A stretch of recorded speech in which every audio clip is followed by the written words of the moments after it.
Okay, so you pretty much saw updated graphics that look so real, and it has a Hollywood composer. That music, oh my god, is going to be awesome. So, we didn't have that much long to wait for it to come out. 18 months or so, we finally got our hands on Metal Gear Solid 2 Sons of Liberty. So, let's talk a bit about that. The game, great overall. I really got to speak in defense of it. A lot of people did complain of the lack of Snake, but has anyone really played the tanker? Or is it a tanker? The tanker. Has anyone really played the tanker sequence? Yes, of course they have. Yeah. Do you realize how boring it is? No. Yeah. Let's just simply compare it to the tanker or the plant. Okay, let me just put this straight, right? The day I got Metal Gear Solid 2, I played it, I got through the Snake level, and then we were introduced to Ladyboy Raiden. And then I was just like, okay, who's this new guy? My code name.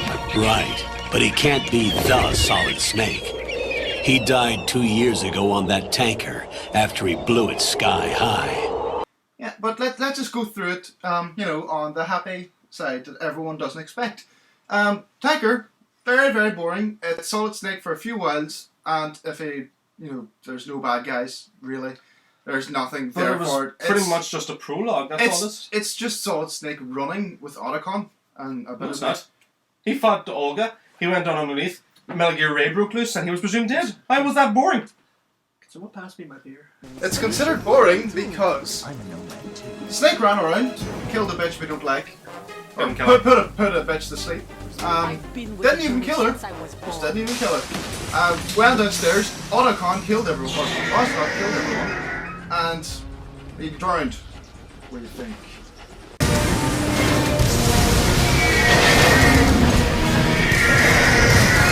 No, It's just you make it, the way you're saying it, you're the one making it sound boring, that's why. That's exactly what happens. Except the only thing that people like about it more than they don't like about the plant, it's that you're playing a Solid Snake. That's it. It's just a different character model and a different voice.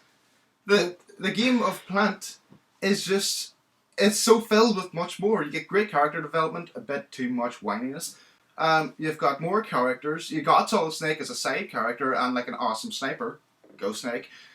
You've got ninjas. You've got hostage situations that you can get out of alive. I think it's a 10 out of 10 game. Yeah, the gameplay of it is just so out of this world class. Gameplay was better than the original Metal Gear Solid. I will give it that. All I'm saying is that at the time it was like a real punch to the nuts because I had the entire weekend off from work. I didn't book it off for that game. I just had it off, and You're not I remember. a fan. I would book it off. I would have booked it off. No, I just happened to land at the perfect time. That's all. Yeah, sure. But I played it, and I remember going through that entire weekend playing the game non-stop in hope that I was just saying to myself like, no, you're going to get to play a snake soon. They wouldn't do this to me. They wouldn't make you wait this long and not play a snake. And when I finished it that Sunday afternoon, and it was actually over, I was like, fuck! That sucked! Dude, But then, look at it objectively. Alright, Snake, the prologue, it's a way of easing fans of the Metal Gear Solid back in. Right, you're playing a Snake, gets the ball rolling on the main story. You then play as a new set of eyes, because essentially if you're playing the rest of the game then, it's like you're the rookie again, and you can't keep doing that with Snake. Snake he's done it. He did Metal Gear 1, he did Metal Gear 2, he did Metal Gear Solid. You can't keep making him a rookie in these situations. he wouldn't always have to be a rookie. All I'm saying is that it was the fresh eyes, man. all I'm saying is that Snake is damn cooler than Raiden. That's all. But okay, again, I've actually played the game several times since then. Like, and now that the whole Metal Gear Solid saga is actually done, okay, you can actually look at Metal Gear Solid 2 Sons of Liberty from a whole new perspective. And when you look at it that way, the game is still really complex. Even Kojima himself has admitted that he made the story a bit too complex, and that was one of his regrets on Metal Gear Solid 2. But regardless, the game is still excellent, because the game still has an excellent storyline, and the game still has incredible characters, and it is still a blast to play to this day. So we move on to the next game in the series. To be honest, I remember reading about fan reaction to the trailer, and in the run-up to release, everyone predicted that this game was probably going to be the worst Metal Gear. You wouldn't have any good technology, you wouldn't have anything to use, How the hell would this cope in the Metal Gear universe? Boy, were they wrong. Okay, we're going to be having a quick look now at Metal Gear Solid 3 Snake Eater.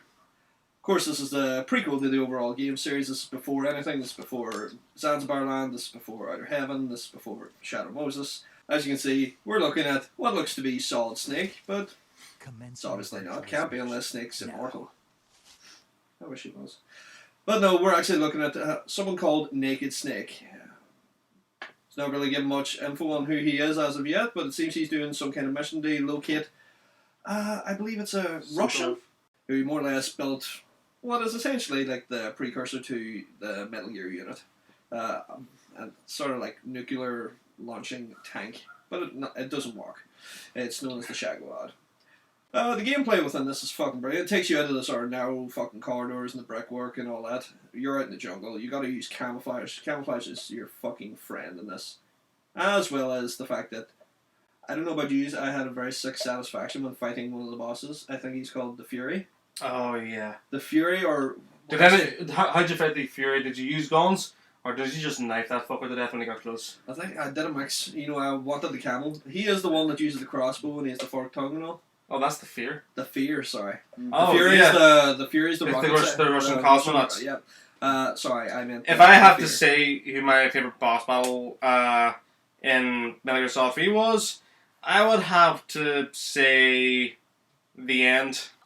Because like, you know, you just snipe that guy when he's in a wheelchair. Best battle ever. I've done that myself, yeah. But there's a lot of tricks to beating the end. You can just set your, what do you call it, console clock timer forward 10 a years. week. No, just a week. Just a week. It's a week. You put it forward a week from your last save point, and he will die of old age. But for those of us who actually just want to go in and fight, it actually can be like a real sniper duel. Oh yeah. Yeah, and that's what made it so incredible. This is like, age aside, he is considered the best sniper of all time. So yeah, the story is great. I love the Cobras. This is probably the best thing about Metal Gear Solid 3. The story and its characters. It's very James Bond. It really is. The music, like the opening theme, the Snake Eater theme is James Bond. They mention the character a lot. Your supporting cast over the codec, the major, paramedics, I guess, and all that. It's fucking hilarious. You know, some of the conversations you have with them are, you know, it's just really The heart of funny. the story. As well as a lot of like in jokes, you know, talking about shit that'll happen in the future, and they're like, yeah, like that'll be fucking working. Like the idea of a walking tank. So, at the heart of Metal Gear Solid 3 is the relationship between Snake and the boss. And throughout it all, you're meant to believe that she's a traitor defecting to Russia. And After providing them with David Crockett. Yeah. So, Snake is actually sent in to kill her. But, and we're find out any information about the new weapon they've got. Towards the end, though, well, this is the thing about Metal Gear Solid 3, and this is what's pretty much cemented it as being the greatest of Metal Gear games at that time. Its ending. Let's face it, Metal Gear Solid 3 has quite possibly got the best ending ever. Well, it is truly believed to be the best ending in a game ever, because it's patriotic and it's sad. And it makes you question yourself as well. Actually, it makes me question America. I get where you're coming from. So, after that, I thought to myself, Kojima, you just created another masterpiece, buddy. I really wonder what you're going to do next. One quick thing, though. Ocelot! Young Ocelot. Did anyone else think he was, 1, awesome, 2, really gay? Yeah. I don't think he was gay. He was in love with Solid Snake, or Naked Snake. No, he idolized Big Boss, that's all, but he wasn't gay. So I don't know. Yeah, we're talking about Naked Snake, not Big Boss, Michael. Oh yeah, big twist. Uh-huh. At the end of the game, Naked Snake, you find out that's Big Boss. He's given the title after the death of the No, it's like nobody saw that coming, really. And there's wee Easter egg as well. See when you're getting the medal, first person view, turn to the Ocelot. left. Ocelot is standing doing his little, what's the crack? Okay. So, before we move on to the next one, we're going to do a quick interlude into the sort of spin-offs in relation to Metal Gear Solid 3. Okay, let's talk about them. Portable Ops and Peace Walker. One of them was okay, other one was fantastic. Now, Metal Gear Solid 4. Yeah, because this guy... Fuck off. But he was also in this one. Do you know why? Because you get him as a supporting character. You don't know he's Grey Fox at the time, but it is. He goes by the code name Null during the game.